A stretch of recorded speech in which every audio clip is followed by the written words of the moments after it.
இகபரமதிலே அகபரன் அவரை துதிக்க வைத்ததால் சோத்திரம். அற்பனாவிலே அற்புதர் அவரை பாட வைத்ததால் சோத்திரம். அல்லேலூயா சோத்திரம், அல்லேலூயா சோத்திரம், அல்லேலூயா சோத்திரம், அல்லேலூயா சோத்திரம்.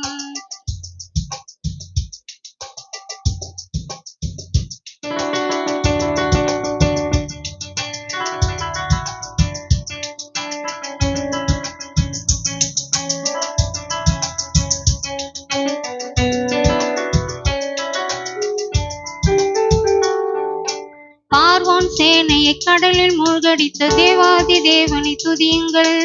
எரிகோ கோட்டையை இடித்து தகர்த்திய ராஜாதி ராஜனை துதியுங்கள்.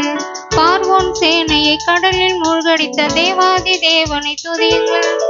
எரிகோ கோட்டையை இடித்து தகர்த்திய ராஜாதி ராஜனை துதியுங்கள். அல்லேலூயா அல்லேலூயா சோத்திரம், அல்லேலூயா சோத்திரம், அல்லேலூயா சோத்திரம், அல்லேலூயா சோத்திரம், அல்லேலூயா சோத்திரம், அல்லேலூயா சோத்திரம். அக்கினி நடுவே உலாவி தம்மை வெளிப்படுத்தினவரை துதியுங்கள். தண்ணீரின் மேலே நடந்த அற்புதர் இயேசுராஜனை துதியுங்கள். அக்கினி நடுவே உலாவி தம்மை வெளிப்படுத்தினவரை துதியுங்கள். தண்ணீரின் மேலே நடந்த அற்புதர் இயேசுராஜனை துதியுங்கள். அல்லேலூயா சோத்திரம், அல்லேலூயா சோத்திரம், அல்லேலூயா சோத்திரம், அல்லேலூயா சோத்திரம், அல்லேலூயா சோத்திரம், அல்லேலூயா சோத்திரம், அல்லேலூயா சோத்திரம், அல்லேலூயா சோத்திரம்.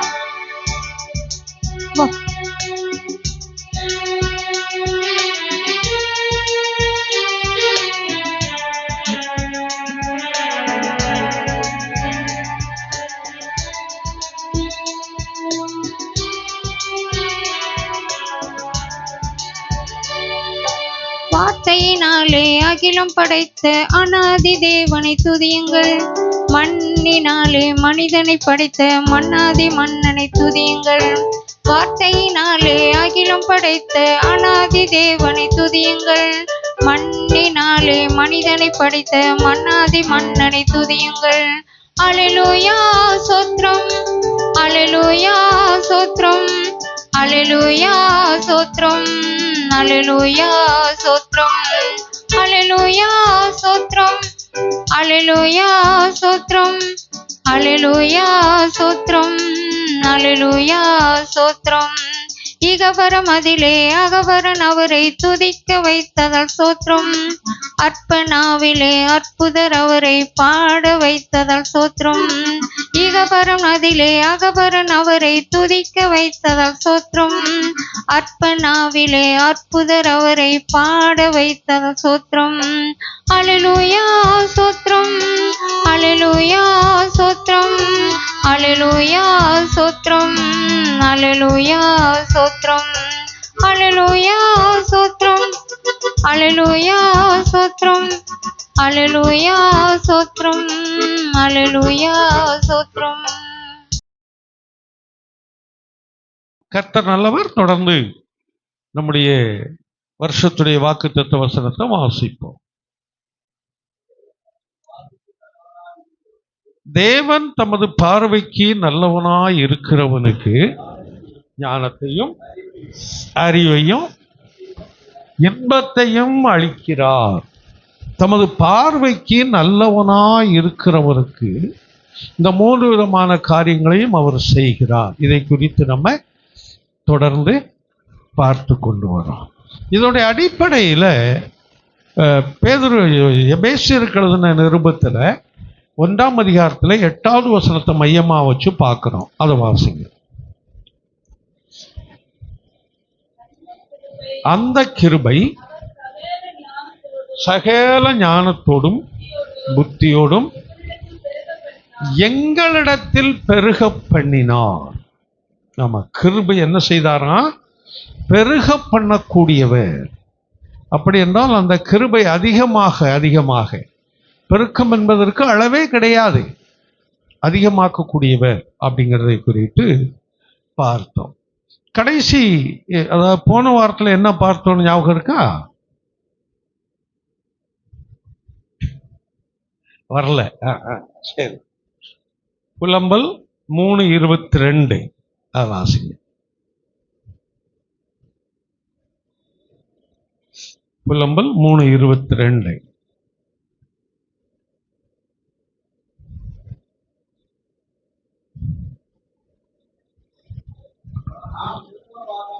நாம் நிர்மூலமாகாமல் இருக்கிறது கர்த்தருடைய கிருபையே.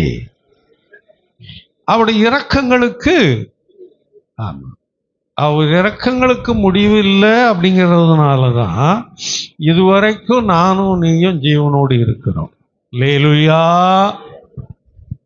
அவர் இரக்கம் முடிந்திருக்கும் என்று சொன்னால் நம்முடைய வாழ்க்கை எப்பவோ முடிஞ்சு போயிருக்கும். வியாதியில் முடிஞ்சிருக்கும், பலவீனத்தில் முடிஞ்சிருக்கும், போராட்டங்களில் முடிஞ்சிருக்கும், குடும்ப கஷ்டங்களில் முடிஞ்சிருக்கும், பணப்பிரச்சனையில் முடிஞ்சிருக்கும், விபத்துகளில் முடிஞ்சிருக்கும். இப்படி எப்படி வேணுமானாலும் முடிஞ்சிருக்கும். ஆனால் அவர் இரக்கங்களுக்கு முடிவில்லை. இரக்கம் என்றால் நம்ம என்ன என்று ஏற்கனவே பார்த்திருக்கிறோம். இரக்கம் என்றால் பிரதிபலனை எதிர்பாராதபடி செய்யக்கூடியதான ஒரு உதவிக்கு பெயர் தான் இரக்கம் என்பது. அப்ப அவருடைய அந்த கிருபை நிர்மூலமாகாமல் இருக்கிறதுனால நமக்கு இரக்கம் பாராட்டுகிறார். அல்லேலூயா. நிர்மூலம்னா என்ன? ஒண்ணுமே இல்லாம போறது, ஒண்ணுமே இல்லாமல் போறது, நொறுங்கி போறது, தூளாகி போவது, அதுதான் நிர்மூலம்ங்கிறது. அப்ப கர்த்தருடைய கிருபை நம்மளோடு இருந்து அந்த கிருபை பெருகி அந்த கிருபை நிர்மூலமாகாதபடி இருந்து காத்து அவருடைய இரக்கத்தினால் நம்ம வழிநடத்தி கொண்டு வருகிறார். அல்லேலூயா. தொடர்ந்து நடத்துவார். அதுதான் நம்முடைய விசுவாசம், அதுதான் நம்முடைய நம்பிக்கை. ஏன்னா நம்மெல்லாம் யார்? விசுவாசிகள். அதனால விசுவாசத்தை தான் நம்முடைய ஓட்டங்கள் இருக்கணும். விசுவாசம் எங்க இருந்து வருது?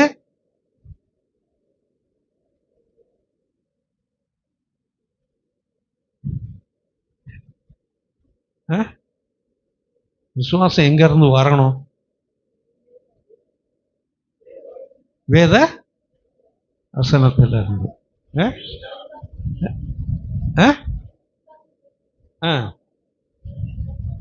தேவ விசுவாசம் தேவ வசனத்திலிருந்து வரும் இல்லையா? எபிரேயர் 12:1 வாசிங்க. எபிரேயர் 12:1. ஆகையால் மேகம் போன்ற இத்தனை திரளான சாட்சிகள்னு சொன்னா, நீங்க அந்த 11ஆம் அதிகாரத்தை நீங்க வாசித்து பார்த்தீங்கன்னா எவ்வளவு அந்த பழைய ஏற்பாட்டு பரிசுத்தவான்கள் சாட்சியுள்ளவர்களாக இருந்தார் என்று அதில் பெரிய ஒரு பட்டியலே கொடுத்துருக்குது. அதான் அங்கே கோடிட்டு சொல்றார். சொல்லிட்டு இத்தனை திரளான சாட்சிகள் நம்மை சூழ்ந்து கொண்டிருக்க பாவமான யாவற்றையும் நம்மை சுற்றி நெருக்கி இருக்கிற பாவத்தையும் தள்ளிவிட்டு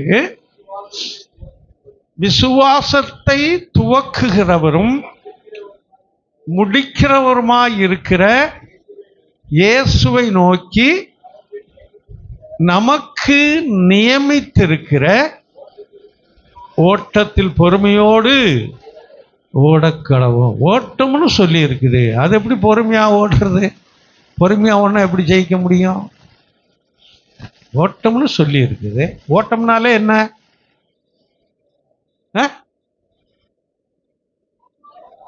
வேகமா இருக்கு, நடக்கிறதுல வேகமா இருக்கிறது தான் ஓட்டம். அதுல பொறுமையா இருக்கிறதுனா எப்படி போக முடியும்? பொறுமையா ஓடுற ஓட்டம் இருக்குதா? சரி. அப்போ விசுவாசத்தை துவக்குகிறவரும் முடிக்கிறவரும் அப்ப விசுவாசம் எங்க இருந்து துவங்குது? இயேசுவான ஒரு இடத்துல தான் துவங்குது. யார் இடத்துல முடியுது? அவரிடத்துல தான் முடியுது. அப்ப விசுவாசத்தை துவக்கிறோம் அவர், முடிக்கிறோரும் அவர். அவரை நோக்கி பொறுமையோடு ஓடக்கடவோம். முன்னாடி சொன்னேன், இந்த ஹோட்டலுக்கு போனா போறப்ப பழக்கங்கள் இல்லை, ரொம்ப நாட்களாச்சு. அதில் இந்த தோசையில் வந்து 2 வகையான தோசை சொல்லுவாங்க. கல் தோசையா, சாதா ஒன்று, ஸ்பெஷல் ஒன்று, வேற ஒன்று சொல்லுவாங்க, ஸ்பெஷல் சாதான்னு சொல்லுவாங்க.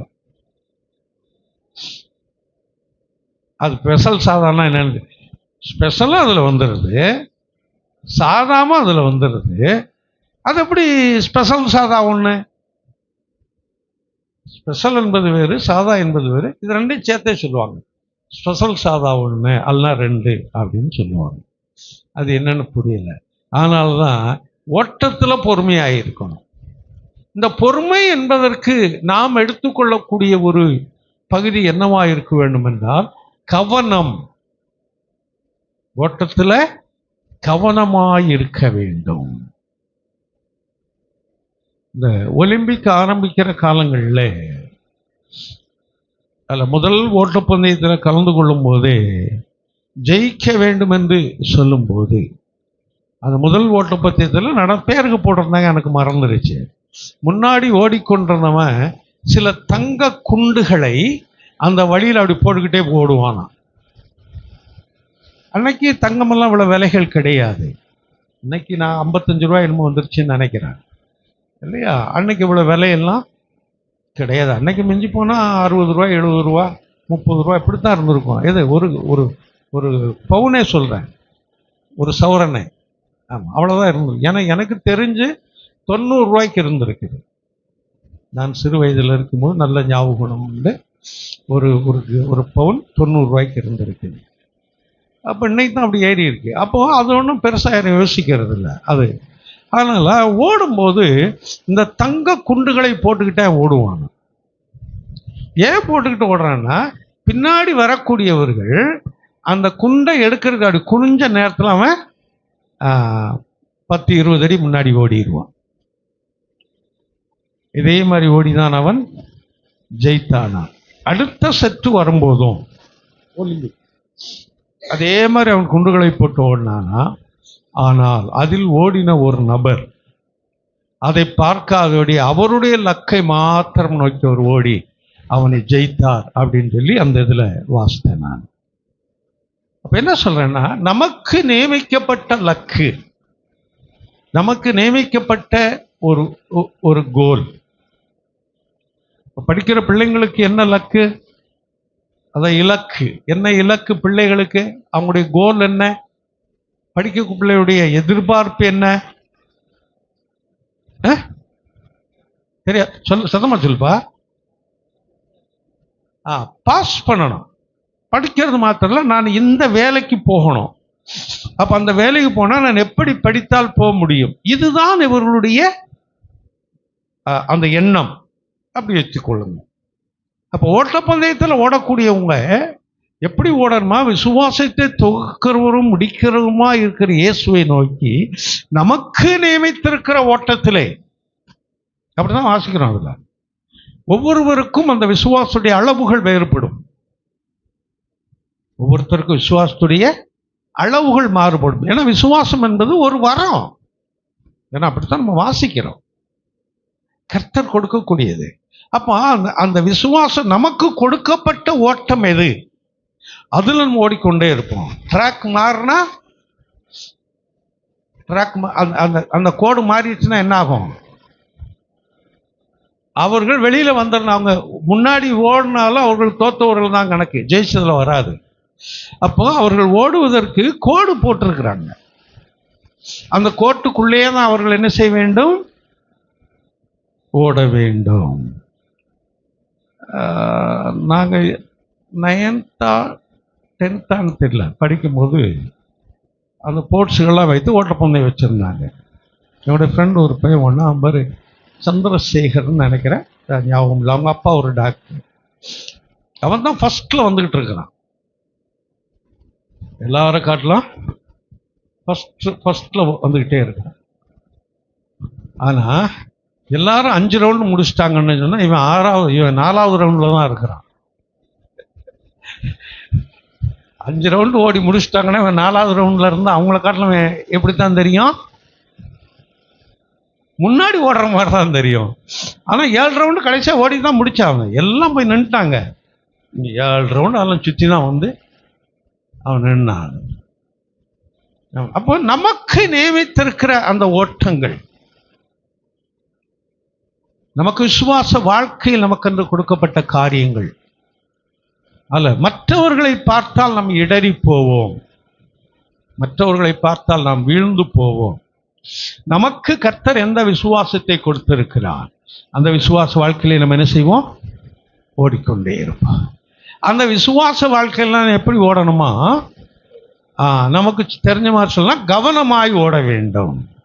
அந்த விசுவாசத்தை சீர்குலைப்பதற்கு, விசுவாசத்தை கெடுப்பதற்கு அநேக சம்பவங்கள் நம்முடைய வாழ்க்கையில் வரலாம்.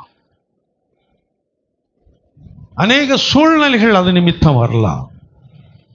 அநேக பலவீனங்கள் வரலாம். அநேக கஷ்ட நஷ்டங்கள் வரலாம். அதையெல்லாம் நாம் பார்க்காதபடி நமக்கு கொடுத்த அந்த கோல், கர்த்தரோடு நாம் இருக்க வேண்டும். அந்த பரலோக ராஜ்யத்தை நான் சுதந்தரிக்க வேண்டும். அப்ப பரலோக ராஜ்யத்திற்கு நியமிக்கப்பட்டதான் நாம் அதை சுதந்தரிக்க வேண்டும் என்று சொன்னார். அந்த கிரீடத்தை நோக்கி நாம் ஓடிக்கொண்டிருக்கணும். பரலோகத்துக்கு போற அந்த கிரீடத்தை சுதந்திரித்துக் கொள்வதை நோக்கிய நாம் என்ன செய்ய வேண்டும், ஓட வேண்டும். பக்கத்திலெல்லாம் பார்க்க வேண்டாம். அவங்க இப்படியெல்லாம் போயிட்டாங்களே நான் என்ன, இவங்க இப்படியெல்லாம் செஞ்சுட்டாங்களே நான் என்ன, இவங்க இப்படி செய்கிறாங்களே நான் என்ன, அதெல்லாம் நமக்கு வேண்டாம். கர்த்தர் நம்மை அழைத்திருக்கிறார். நமக்கு கொடுத்த விசுவாச ஓட்டத்தில் நம்ம என்ன செய்வோம், ஓடிக்கொண்டே இருப்போம். அதை நம்ம சரியான அந்த லக்கிலே கொண்டு போய் நிறுத்தும். கர்த்தரோடு கூட நம்மை சேர்த்து கொள்ளும். நம்ம மறந்து போகக்கூடாது. சரி, அது பகுதி இல்லை இன்னைக்கு, அது ஞாபகம் வந்ததுனால அந்த பகுதியை உங்களோடு கூட பகிர்ந்து கொண்டேன். இன்னைக்கு வேறு ஒரு பகுதியை பார்க்கலாம். எபேசியர் 1:7 வாசிப்போம். எபேசியர் 1:7.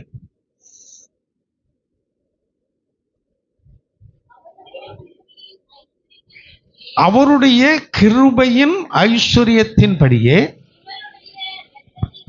இவருடைய இரத்தத்தினாலே பாவ மன்னிப்பாகிய மீட்பு இவருக்குள் நமக்கு உண்டாகி இருக்கிறது. அவர் இவர் அவர் இவர்னு போட்டிருக்கோம் இல்ல? சரி, இப்ப திரும்ப வாசிப்போம். அவருடைய கிருபையின் ஐஸ்வரியத்தின்படி. எவருடைய கிருபையின் ஐஸ்வரியத்தின்படி? பிதாவுனுடைய கிருபையின் ஐஸ்வரியத்தின்படி. ஆமா, இது பவுல் அப்போஸ்தலன் அழகா அதை எழுதுறான். பிதாவுனுடைய கிருபையின் ஐஸ்வர்யம். இதை சொல்லி முடிச்சுட்டு நான் திரும்ப மேல வாரேன். ஆமா, ஐஸ்வர்யத்தின்படி இவருடைய இரத்தத்தினாலே. எவருடைய இரத்தத்தினாலே? இயேசுவானவருடைய இரத்தத்தினாலே பாவ மன்னிப்பாகிய மீட்பு. பாவ மன்னிப்பாகிய மீட்பு எதனால உண்டாயிருக்குதான்? இயேசுனுடைய இரத்தத்தினால். அதனால்தான் அந்த ஞானஸ்நானத்தில் கழுவப்படும் போது, ஆமா, அது அந்த ரோமர் 6ஆம் அதிகாரத்தில் நம்ம வாசிக்கிறோம். அதில் வரும்போது அவரோடு மரணத்தில் இணைக்கப்பட்ட நீங்கள் உயிர்த்தெழுதலும் இணைக்கப்படுகிறீர்கள் என்பதை குறித்து அதில் நம்ம வாசிக்கிறோம். அடுத்ததாக மாதந்தோறும் நம்ம அப்பம் விற்கிறோம். கர்த்தருடைய பந்தி வேதத்தில் வாரந்தோறும் விட்டார்கள் என்று வாசிக்கிறோம். வீடுகள் தோறும் விட்டார்கள் என்று வாசிக்கிறோம். நம்ம அதற்கு வாய்ப்புகள் இல்லை அப்படிங்கிறதுனால மாதந்தோறும் நம்ம அதை ஒரு நாளை நிர்ணயித்து அந்த நாளில் அந்த கர்த்தருடைய பந்தியை திருவிருந்தை நம்ம ஆராதிக்கிறோம். அந்த திருவிருந்தில் இருக்கிற அந்த திராட்சை ரசத்தை என்னவாய் மாறணும்னு சொல்றோம்? அவருடைய இரத்தமாய் மாறுகிறது. ஒரு முறை அவருடைய இரத்தத்தினால் நம்ம கழுவப்பட்டோம். எப்போ? ஞானஸ்நானம் எடுக்கும்போது அவருடைய இரத்தத்தினால் கழுவப்படுகிறோம். ரெண்டாவதாக இந்த திருவிருந்து எடுக்கும்போது அவருடைய ரத்தம் நீ அதை சொல்லணும், நம்மளை சுத்திகரிக்குது. எப்படி சொல்றீங்க சுத்திகரிக்குதுன்னு?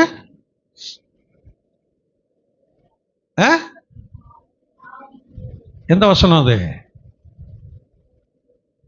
1 தீமோத்தேயு 1:17 வாசிங்க. 15 வாசிங்க. சொன்னா அதை வாசிக்கிறோம்.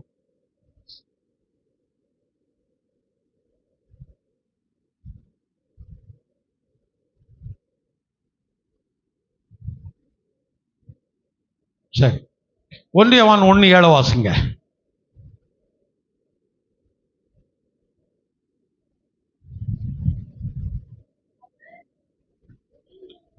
அவர் ஒளியில் இருக்கிறது போல நாமும் ஒளியிலே நடந்தால் ஒருவரோடு ஒருவர் ஐக்கியப்பட்டிருப்போம். அவருடைய குமாரனாகிய இயேசு கிறிஸ்துவின் இரத்தம் சகல பாவங்களையும் நீக்கி நம்மை சுத்திகரிக்கும். அது ஆங்கில பைபிள் என்னப்பா போட்டிருக்கு? என்ன அர்த்தம் இருக்கு? சுத்திகரிப்பு. சில கிளன்சத் அப்படின்னு ஒரு மொழிபெயர்ப்பில் போட்டிருக்குது. ஆமா ஆமா, கிளன்சத் அப்படின்னா சுத்திகரிப்பு. சுத்திகரிக்கிறதுனா என்ன?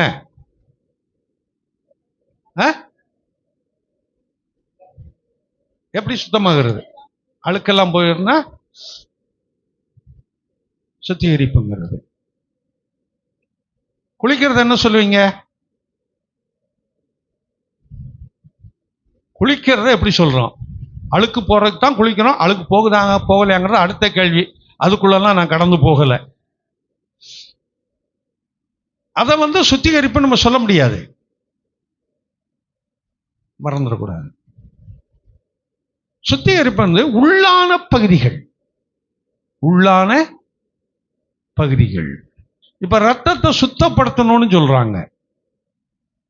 இந்த பிளட் கேன்சர் வந்தவங்களுக்கெல்லாம் குறிப்பிட்ட நாள், சிலருக்கு 1 மாசம், சிலருக்கு 2 வாரம், சிலருக்கு 3 மாசம். அது 3 மாசமெல்லாம் அதிகம்னு நினைக்கிறேன்.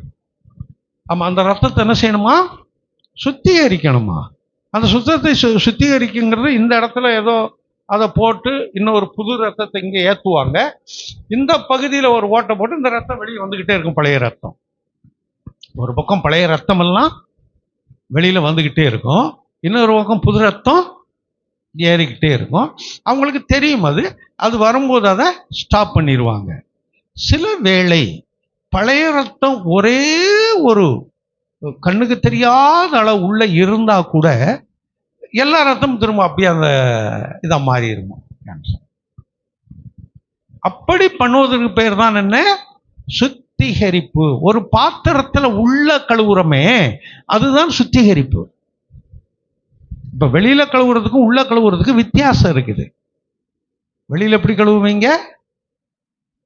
சும்மா கழுவுவீங்க. உள்ள எப்படி கழுவுவீங்க? நல்லா கழுவுங்க. 2-3 தடவை அதை பார்ப்பீங்க, தடவி கூட பார்ப்பீங்க.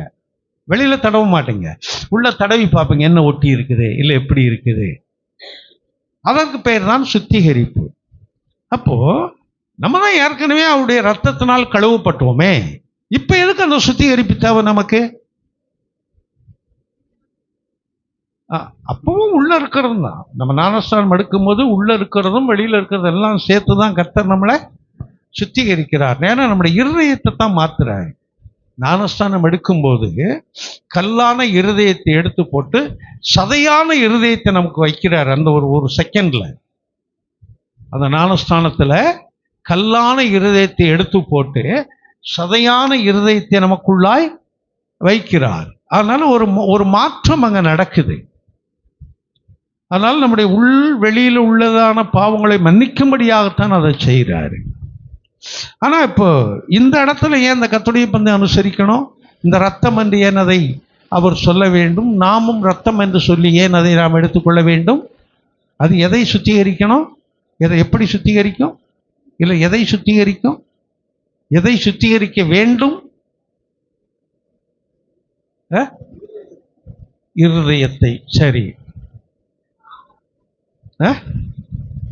எங்க சத்தம் வந்து பாவம். ஏற்கனவே ஞானஸ்நானம் எடுக்கும்போது நம்ம பாவங்களை சுத்திகரிக்கிறதுக்கு தான் அது வந்தது இல்லையா?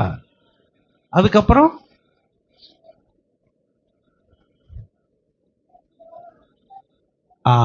நம்மை அறிந்தும் அறியாமலும் பாவம் நம்மை ஒட்டி கொள்ளுகிறது. மறந்துடாது. துணி அழுக்காகாம போடுறது யாரு?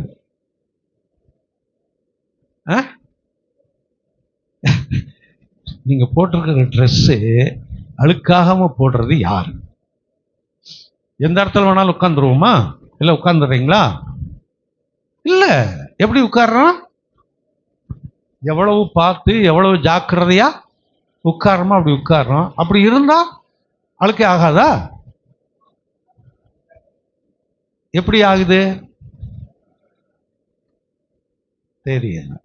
ஒரு கதை ஒன்று முன்னாடி சொல்லி இருக்கிறேன்.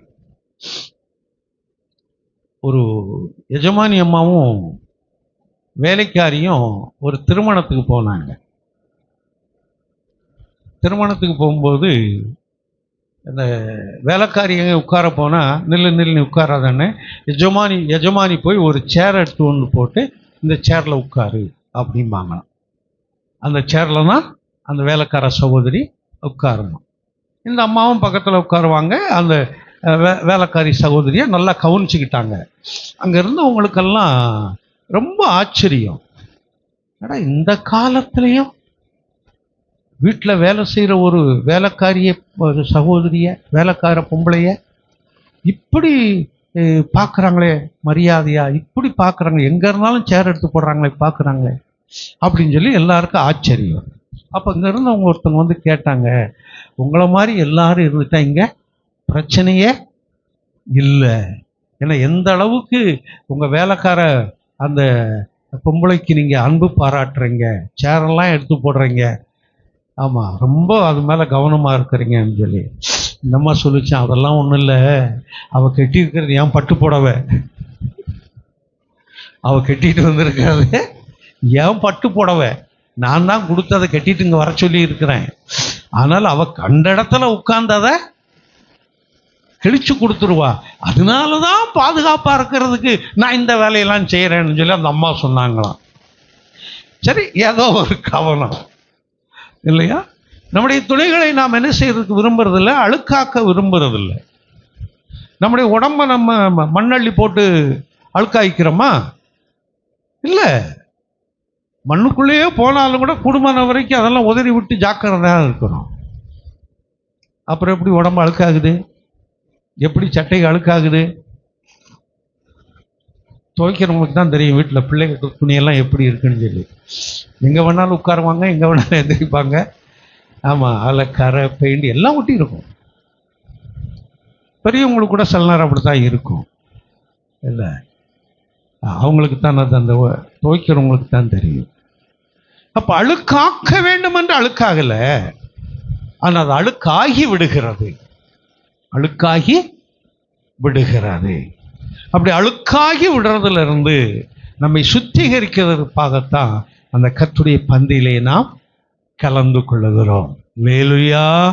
இப்போ ஞானஸ்நானம் எடுக்கும்போது ரத்தம் சிந்தப்படுறதுக்கும் கர்த்தருடைய பந்தியில் கலந்து கொள்ளும்போது அது என்ன செய்வதற்குங்கிற வித்தியாசம் உங்களுக்கு நன்றாக தெரிந்திருக்கும் என்று நான் நினைக்கிறேன். இப்போ அதைத்தான் இங்கே கோடிட்டு சொல்கிறான்.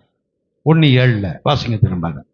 அந்த விட்டு இல்லைன்னு இது இல்லை, நீங்கள் நடந்ததுக்கு வந்துடுங்க. நம்ம எபேசியர் 1:7 ஐஸ்வர்யத்தின்படியே இவருடைய இரத்தத்தினாலே, இயேசுவுடைய இரத்தத்தினாலே பாவ மன்னிப்பாகிய மீட்பு இவருக்குள் நமக்கு இயேசுவுக்குள் நமக்கு உண்டாயிருக்கிறது. பாவத்திலிருந்து வெளியில வர்ற மீட்பு. இது சபையை பார்த்தான் சொல்றான். அந்த ஞானஸ்நானம் எடுக்கும்போது வரக்கூடிய மீட்பு நமக்கு உண்டாயிருக்கிறதுன்னு சொல்றான். அதுல மேல உள்ள அந்த வரியில என்ன சொல்லுது? அவருடைய கிருபையின் ஐஸ்வர்யத்தின்படியே. லேலுயா. பிதாவினுடைய கிருபையின் ஐஸ்வர்யம். ஐஸ்வர்யம்னா என்ன?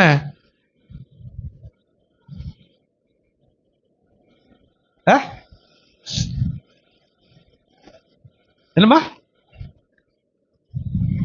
நிறையாவா? சரி, நிறையா.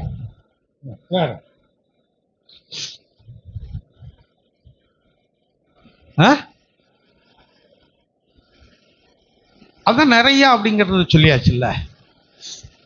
ஐஸ்வர்யம்னா பொருட்களுடைய திரட்சி, பொருள்களுடைய அதிகம், நம்முடைய வருமானத்தினுடைய அதிகம். அதுதான் ஐஸ்வர்யம். அவன் ஐஸ்வர்யவான்ங்க அப்படிங்கிறோம் இல்லையா? இது இன்னொன்று. ஐஸ்வர்யம்னா என்ன அப்படின்னு சொன்னா அழகு. ஐஸ்வர்யம்னா அழகு அப்படின்னு அர்த்தம். இன்னொன்று ஐஸ்வர்யம் என்றால் பலனாயிருப்பது அப்படின்னு அர்த்தம். பல பொருள்கள் படும் இந்த ஐஸ்வர்யத்தில். ஒன்று அந்த பணத்தினுடைய பொருளுடைய சேர்க்கை, அதனுடைய அந்த வசதி வாய்ப்புகள் அதிகமாவது ஐஸ்வர்யமா இருக்கிறோம் அப்படிங்கிறது. இன்னொன்று ஐஸ்வர்யம் என்பது அழகை குறிக்கக்கூடியது. இன்னொன்று ஐஸ்வர்யம் என்பது ஒரு பலனை குறிக்கக்கூடியது. வியாதிகளற்ற ஒரு சூழ்நிலையில் நம்முடைய சரீரம் இருப்பதை குறித்ததான காரியம். அப்போ இந்த ஐஸ்வர்யத்தில் அவர் எப்படி இருக்கிறாரா? கிருபையுள்ளவராய் இருக்கிறார். அப்போ இந்த ஐஸ்வர்யம் என்ன செய்யும்? என்ன செய்யும்? பெருகும். லேலுயா.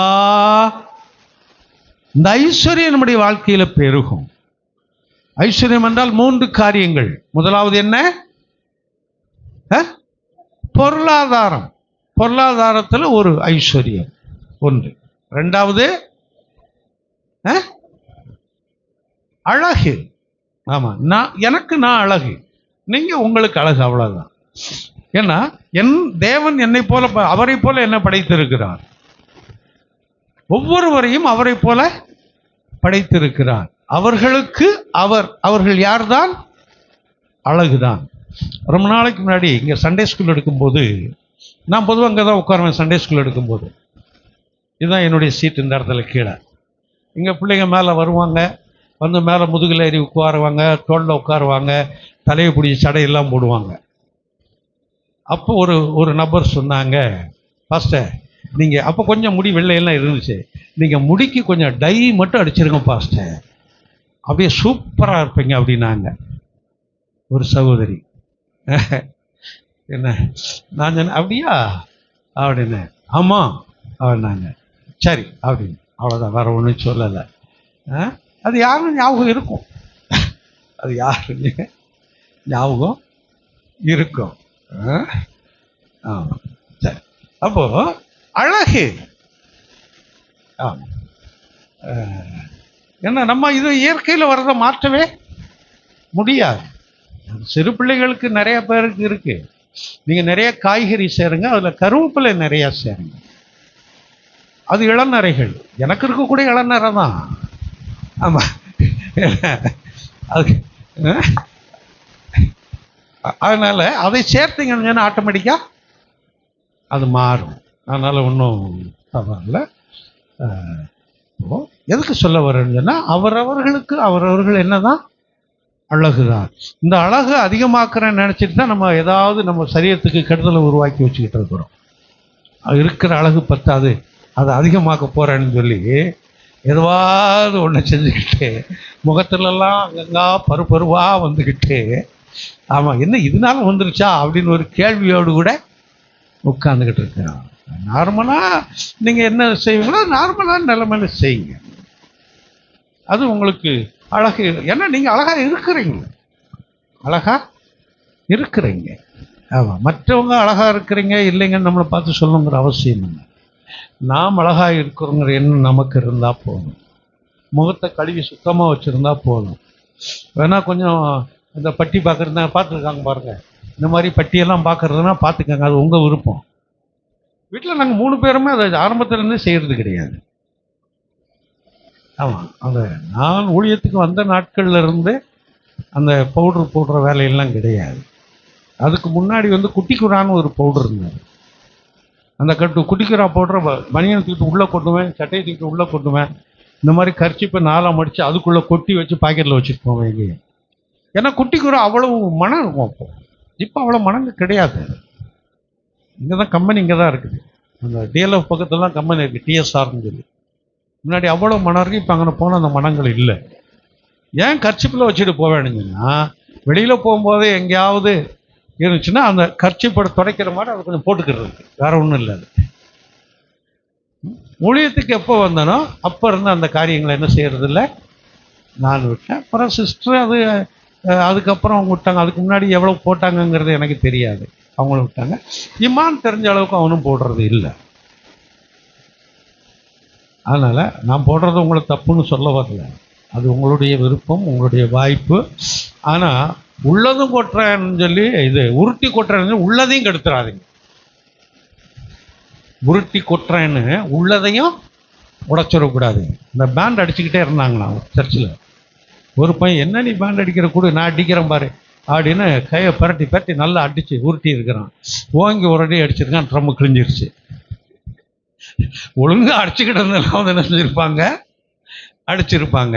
அதான் உருட்டி கொட்டுறேன்னு உள்ளதையும் கெடுத்தது. அப்போ உங்களுடைய முகம் அழகாய் இருக்கிறது, நீங்கள் அழகாய் இருக்கிறீர்கள். அதை இன்னும் மேலும் அழகுப்படுத்தணும்னு சொல்லி வேற பிரச்சனைகளை மாட்டிக்கிறாருங்க, கெடுத்துறாருங்க. அதில் ஜாக்கிரதையாகிருங்க. அப்போ ஒன்று நம்முடைய பொருளாதாரத்தில் ஒரு மேன்மையை கொடுக்கக்கூடியவர். அடுத்ததாக நம்முடைய அழகிலே ஒரு ஐஸ்வர்யத்தை கொடுக்கக்கூடியவர். அடுத்ததாக பெலன். ஒவ்வொருவருக்கும் ஒவ்வொரு விதத்தில் பலவீனங்கள் உண்டு. அந்த பலவீனத்திலிருந்து நமக்கு என்ன தேவை, பலன் தேவை. ஆமாம், அது சிறு பிள்ளைகளாக இருக்கட்டும், பெரியவர்களாக இருக்கட்டும், ஒவ்வொருவருக்கும் ஒவ்வொரு பலவீனங்கள் உண்டு. அந்த பலவீனத்திலிருந்து நமக்கு பலன் தேவை. அந்த பலனை கொடுக்கக்கூடியவ நம்முடைய கர்த்தர். அல்லேலூயா. இந்த கிருபை ஐஸ்வர்யம் என்ன செய்யுமா நமக்கு? கிருபையின் ஐஸ்வர்யம் பெருகும். அப்ப எதாவது பெருகும்? அதுல பொருளாதாரம் பெருகும், 2வது அழகு பெருகும், 3வது பலன் பெருகும். விசுவாசிப்போம், இதெல்லாம் நமக்கு நடக்கும் என்று விசுவாசிப்போம். நிச்சயமா அது நடக்கும். சரி, இன்றைக்கு வேற ஒரு காரியத்தை அதோடு கூட இது ஒன்று, அடுத்த காரியத்தை ஒன்று வாசிப்போம். 1 தீமோத்தேயுல 1:14 14 நம்முடைய கர்த்தரின் கிருபை கிறிஸ்து இயேசுவின் மேல் உள்ள விசுவாசத்தோடும் அன்போடும் கூட என்னிடத்தில் பரிபூரணமாய் பெருகிற்று. இது யார் சொல்றது? பவுல் அப்போஸ்தலன் சொல்லுகிறான். பவுல் அப்போஸ்தலன் சொல்லுகிறார். மேல பார்த்தது சபைக்கு சொன்னது. இது பவுல் அப்போஸ்தலன் தனக்கு சொல்றான். கர்த்தர் தனக்கு எப்படி இருந்தார் என்பதை குறித்து அங்கே சொல்லுகிறார். திரும்ப வாசம் அதே வசனத்தை. நம்முடைய கர்த்தரின் கிருபை. பொதுவாக இந்த நம்முடைய என்று ஒரு வார்த்தையை சேர்க்கிறார். நம்முடைய கர்த்தரின் கிருபை கிறிஸ்து இயேசுவின் மேல் உள்ள விசுவாசத்தோடு. ஏன்னா நம்ம விசுவாசத்தை துவக்குகிறவரும் முடிக்கிறவரும் என்பதை குறித்து பார்த்தோம். அப்படி நம்முடைய விசுவாசம் யார் மேல் இருக்கணுமா? யார் மேல இருக்கணும்? இயேசுவின் மேல் இருக்க வேண்டும். டாக்டர்கிட்ட போறோம்னு சொன்னா டாக்டர் மேல நமக்கு விசுவாசம் வேண்டாம். இயேசுவின் மீது விசுவாசம் இருக்கட்டும். மருந்து மாத்திரை நமக்கு தேவை. ஆமா, மருந்து மாத்திரை சாப்பிட்டு சுகமாகாதவர்கள் எத்தனை பேர் இருக்கிறாங்க இன்னைக்கு? கொஞ்சம் யோசித்து பாருங்க. நிறைய பேர் மருந்து மாத்திரை சாப்பிட்டே செத்து போனவங்க இருக்கிறாங்க, மருந்து மாத்திரை சாப்பிடாதவங்களும் இருக்கிறாங்க. அது வேறு. அப்போ நம்முடைய விசுவாசம் அந்த டாக்டரின் பேர், அந்த மருந்து மாத்திரையின் பேர் அல்ல. அந்த மருந்து மாத்திரை எடுத்துக்கொள்வது தவறுன்னு நான் சொல்ல வரல. ஆனால் நம்முடைய விசுவாசம் யார் பேரில் இருக்கணும்? இயேசுவானுடைய பேரில் இருக்க வேண்டும். அநேக பிரச்சனைகள், அந்த பிரச்சனைக்கு சொல்யூஷன் என்ன? ஒரு நபரை நோக்கி போகிறோம், ஒரு நபரை நாடி போகிறோம். அவர்கள் மீது நம்பிக்கை வேண்டாம், கர்த்தர் மீது நம்பிக்கை வைப்போம், இயேசுவின் மீது நம்பிக்கை வைப்போம். இயேசுவின் மீது விசுவாசித்து அவர்களிடத்துல போவோம். அவர்கள் அதற்குரிய வழிவாசலை நமக்கு திறப்பார்கள். அவர்களை நம்பி நாம் போவோம் என்றால் நம்முடைய வாழ்க்கையில் என்ன இருக்கும் தெரியுமா? வெட்கம்தான் உருவாகும், ஒரு ஏமாற்றம் தான் உருவாகும், பிரச்சனைக்கு மேல பிரச்சனை தான் அதிகமாகும். ஆனால் கர்த்தரை நம்பி நாம் போவோம். நம்முடைய வாழ்க்கையில வெட்கத்தை அனுமதிக்க மாட்டாரே. வெட்கத்தை பிடுங்கி போடக்கூடியவர், வெட்கத்தை எடுத்து போடக்கூடியவர். அதான் அந்த மனிதன் இங்க சொல்றான். தொடர்ந்து வாசிப்போம். விசுவாசத்தோடும் அன்போடும் கூட என்னிடத்தில் பரிபூரணமாய் பெருகிற்று. என்ன பெருகிருச்சா? அந்த கிருபை பரிபூரணமாய் பெருகினது. கிருபை பரிபூரணமாய் பெருகினது. பரிபூர்ணம் என்றால் என்ன? குறைவற்ற ஒரு ஆசீர்வாதம், அவ்வளவுதான். குறைவில்லாத ஒரு நிறைவு. இப்போ இந்த சபை நிறைவடைஞ்சிருன்னு சொல்ல முடியுமா? அந்த பெயிண்டிங்க சொல்ல முடியாது. ஏன் சொல்ல முடியாது? நமக்கு பார்த்தாலே தெரியுது குறைன்னு. சில வேளை இதெல்லாம் ஒரே மாதிரி அடிச்சு வச்சிருந்தாங்கன்னு சொன்னா பார்க்குறவங்களுக்கு என்ன தெரியும்? நிறைவாக இருக்குன்னு தெரியும். ஆனால் செய்கிறவங்களுக்கு தெரியும், நிற்கிறவங்களுக்கு தெரியும் இதில் இன்னும் குறைவு இருக்கு அப்படின்னு சொல்லி. என்ன குறைவுங்கிறது அடுத்து பார்த்தா தான் தெரியும், இப்போ தெரியாது. அதுக்கப்புறம் செய்ய வேண்டிய சில வேலைகள் உண்டு. அதெல்லாம் முடித்து வரும்போது தான் அது நிறைவாய் இருக்கிறது என்று அர்த்தம்.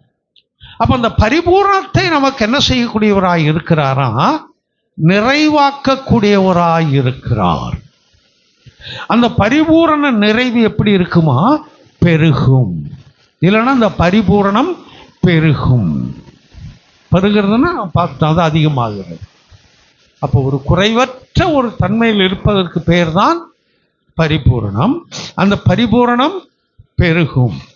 இதை யார் சொல்றது? பவுல் அப்போஸ்தலன் சொல்றான். ஏன்னா அவனுடைய வாழ்க்கையில அந்த பரிபூரணம் இருந்தது.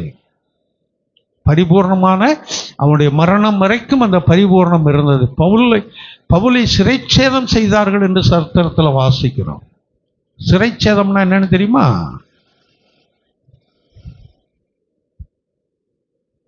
ஆமா, சிறைனா என்ன? தலை. சேதம் என்றால் ஆபத்தை கொண்டு வரக்கூடியது. அதனால தலையை வெட்டினாங்க பவுல. அந்த அளவுக்கு அவன் கர்த்தருக்கு அந்த வைராக்கியம் பாராட்டின ஒரு மனிதன். கர்த்தருக்கு என்று வைராக்கியத்தோடு ஓடின ஒரு மனிதன். ஆனால் கர்த்தரை அறிந்து கொள்வதற்கு முன்பு நியாய பிரமாணத்திற்கு உட்பட்டிருந்த நாட்கள்ல ஒரு கொலைகாரனாய் வெறி பிடித்தவனாய் இருந்தால் கிறிஸ்தவர்களை கொலை செய்யும்படி அவன்தான் மாற்றப்பட்டான். அவன் ஓடிக்கொண்டிருக்கிறான். இப்போ யாரை பார்த்து சொல்றான் அந்த காரியத்தை? தீமோத்தேயை பார்த்து சொல்றான். தீமோத்தேயை பார்த்து ஏன் சொல்லணும்?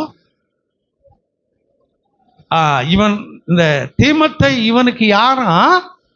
விசுவாசத்துல உத்தம குமாரன். இவனுக்கு இருந்த விசுவாசம் அப்படியே அவனுக்கு இருந்திருக்குது. அதனாலதான் விசுவாசத்துல உத்தமமாய் நேர்மையாய் நல்லவனாய் இருந்த மகன் என்று சொல்லுகிறார். அவனை உற்சாகப்படுத்துறதுக்காக, அவனை தைரியப்படுத்துறதுக்காக, இன்னும் அவனுடைய வாழ்க்கை எப்படி இருக்க வேண்டும் என்று கற்றுக் கொடுக்கிறதுக்காகத்தான் அவனுக்கு இந்த காரியத்தை சொல்றான். எனக்கு இவ்வளவு நல்லவராய் இருந்தாருப்பா, ஆமா, அந்த அன்பினால அந்த பரிபூரண கிருபை எனக்கு இருந்தது, அதனால உனக்கும் இது கிடைக்கும் என்று சொல்லாமல் அங்கே அவனுக்கு சொல்லுகிறான். அல்லேலூயா. அப்போ விசுவாசத்துல ஓடிக்கொண்டிருக்கிற உனக்கும் எனக்கும் அவர் நிச்சயமாகவே அந்த பரிபூரணத்தை பெருக பண்ணுவார். பரிபூர்ணம்னு சிலருக்கு பேர் இருக்கு, தெரியுமா உங்களுக்கு? பூரணம்னு மட்டும் பேர் வச்சிருப்பாங்க, பரிபூர்ணம்னு பேர் வச்சிருப்பாங்க. இதெல்லாம் நீங்க அந்த மதுரைக்கு அந்த சைடு போனீங்கன்னா தான் தெரியும். மதுரைக்கு அந்த சைடு போனீங்கன்னா இந்த மாதிரி பூரணம், பரிபூரணம் இப்படிங்கிற பேர்லாம் நிறையா இருக்கும். பாக்கியம், பாக்கியங்கிறது ஒரு பொது பேர், ஆண்களுக்கு இருக்கும் பெண்களுக்கு இருக்கும்.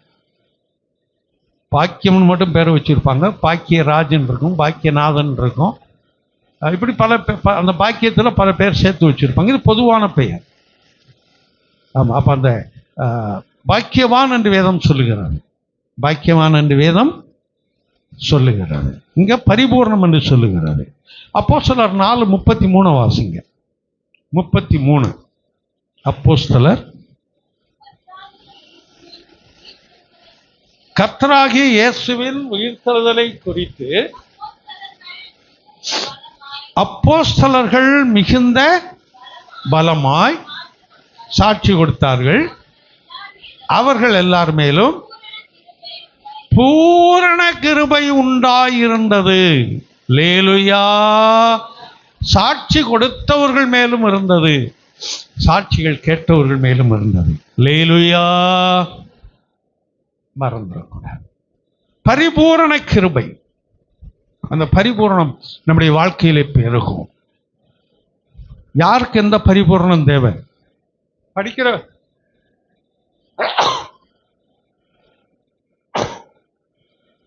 படிக்கிற பிள்ளைகள் என்றால் அவர்களுக்கு ஏற்ற ஒரு பரிபூரணம். வேலைகள் செய்வர்கள் என்றால் அதுக்கேற்ற ஒரு பரிபூரணம். தொழில்கள் செய்கிறவர்கள் என்றால் அதற்கேற்ற ஒரு பரிபூரணம்.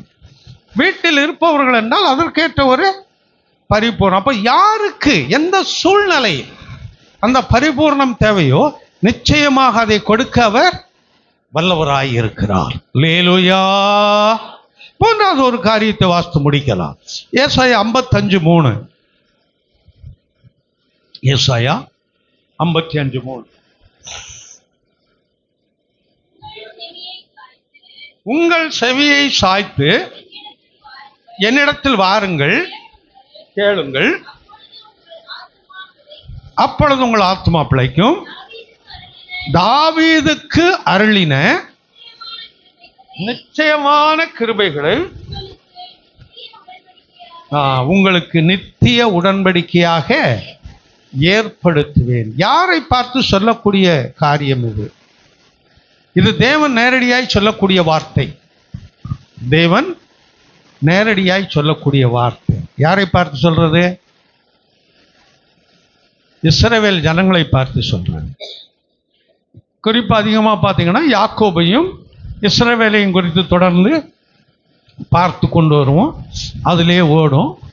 அந்த கேள்வி கேட்டதுக்கு இன்னும் ஒரு வாரம் இருக்கு. எத்தனை பேர் எழுதி எவ்வளவு கண்டுபிடிச்சிருக்கீங்கன்னு தெரியல. இல்லை தொட்டமானே கூட தெரியல. பார்த்துருப்பீங்க, கண்டுபிடிச்சிருப்பீங்க. எனக்கு ஒரு விசுவாசம் இருக்கு, கண்டுபிடிச்சிருப்பீங்க. ஏன்னா நல்ல ஒரு கிஃப்ட் தரேன்னு சொல்லியிருக்கிறேன். அதனால் அது இழந்து போகாதீங்க, இல்லைன்னா நான் தக்க வச்சுக்கிற வேண்டியது இருக்கும். ஆனால் கண்டுபிடிச்சிருவீங்கன்னு எனக்கு தெரியும்.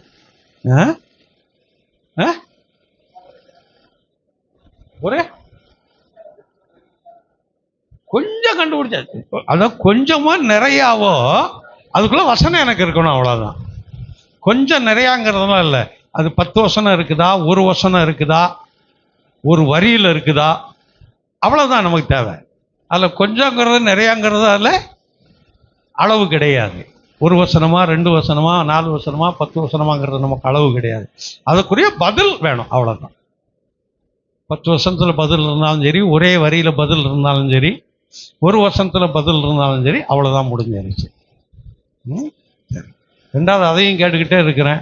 இஸ்ரவேல்னா யார், யாக்கோபுனா யார், அது பல வருஷங்களாக ஓடுது. சரி, அது ஓடிக்கிட்டே இருக்கட்டும்.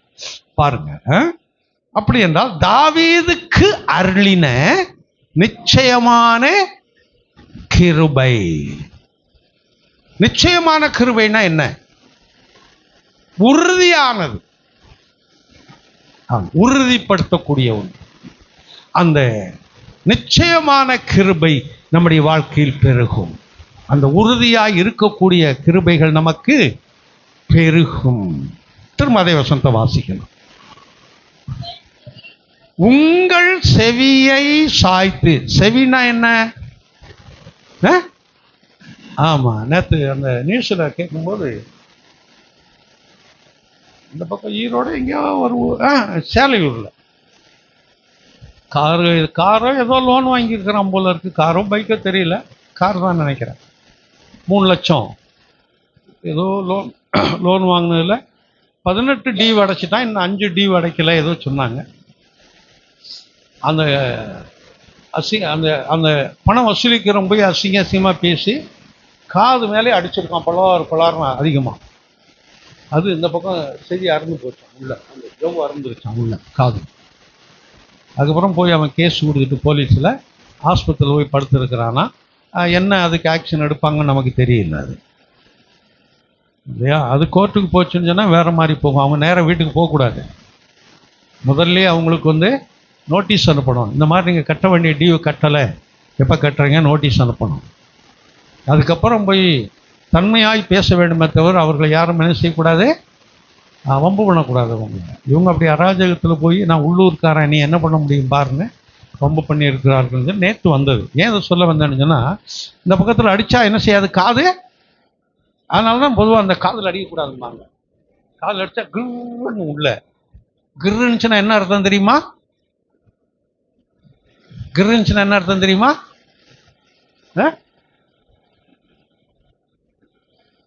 ஜவ்வு அறந்துருச்சுன்னு அர்த்தம். ஆமாம், உள்ள அதுதான் கிருன்னு காது. அதுக்கப்புறம் கொஞ்சம் அந்த ஸ்பீக்கர் கொஞ்சம் அவுட்டு தான். எந்த பக்கம் வாங்குறோமோ அந்த ஸ்பீக்கர் கொஞ்சம் கரகிட்டு இருக்கும், கொஞ்சம் அவுட்டு தான் இல்லையா? அப்போ செவின்னு சொன்னால் என்ன? காது. காதை சாய்த்து. காதை சாய்த்துனா எப்படி? அப்போ காதை சாய்த்துனா எப்படி? இப்படியவா? காதை சாய்த்து என்னிடத்தில் வாருங்கள். அப்ப எப்படி அவர்கிட்ட இப்படியே காதை சாய்ச்சிக்கு இப்படி போறதா, இல்ல இப்படியே வச்சுக்கிட்டே இப்படி போறதா? எப்படி போறது? அப்படித்தானே போட்டிருக்குது.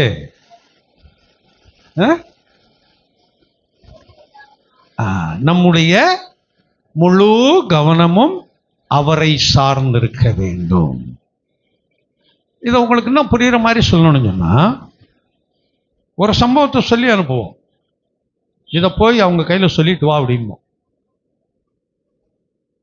போய் அவங்க கையில் சொல்லிட்டு வா அப்படின்னு சொல்லி போய் அங்கே உள்ளவங்க யார்கிட்ட சொல்ல சொன்னாங்களோ, இப்போ காலேப்னா காலேப் கையை பிடிச்சி இந்த மாதிரி முடிச்ச உடனே போயிடாத, இங்கே இரு, கொஞ்சம் வேலை இருக்கு அப்படின்னு கையில் சொல்றதா? கை கேட்குமா?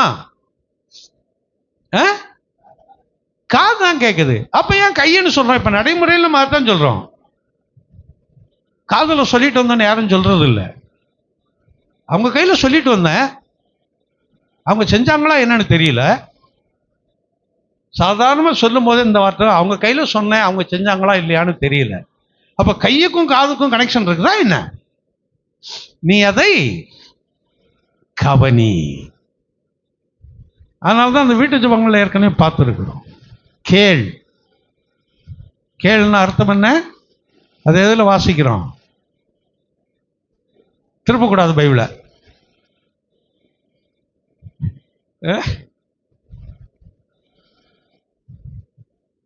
சரி, 44ஆம் அதிகாரத்தில் 2வது வசனம் 1-2 வாசிக்கிறோம். வாசிக்க வேண்டாம். இப்போ கேள்.